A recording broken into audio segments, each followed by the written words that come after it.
సిన్ని కృష్ణుడు పడుకోవాలి అని యశోదాదేవి ప్రతిరోజూ రామాయణ కథలు చెప్పేది. ఒకరోజు కృష్ణుడు పడుకోకుండే అల్లరి చేయిస్తూ ఉంటాడు. దాంతో యశోదాదేవి కృష్ణుణ్ణి పడుకోమని చెప్తుంది. అప్పుడు కృష్ణుడు, సరే అమ్మా, అయితే కథ చెప్పు, పడుకుంటాను అని అంటాడు. ఏ కథ చెప్పాలి కృష్ణ నీకు అని ఆలోచిస్తూ అనగనగా దశరథ మహారాజుగారు ఉండేవారు. ఆయనకి 4 కుమారులు. పెద్ద కొడుకు రామచంద్రమూర్తి మహాధర్మాయముడు అని చెప్తూ ఉండగా కృష్ణుడు చిన్నగా కళ్ళుమూచి పడుకుంటాడు.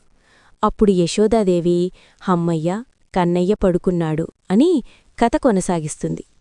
ఆ రామచంద్రమూర్తి తండ్రి మాటకే 14 ఏండ్లు వనవాసానికి వెళ్లాడు.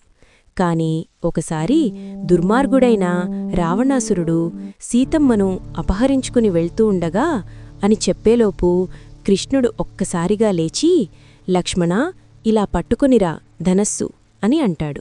ఉలిక్కిపడిన యశోదాదేవి, ఏమిటి కృష్ణుడు ధనస్సు అని అంటున్నాడు అని అయోమయంగా చూస్తుంది. ఇంతలో అతనే విష్ణువుని గుర్తు తెచ్చుకొని చిన్నగా దొంగనవ్వు నవ్వి, ఓహో, అది రామావతారంలోని కదా అని పడుకుంటాడు.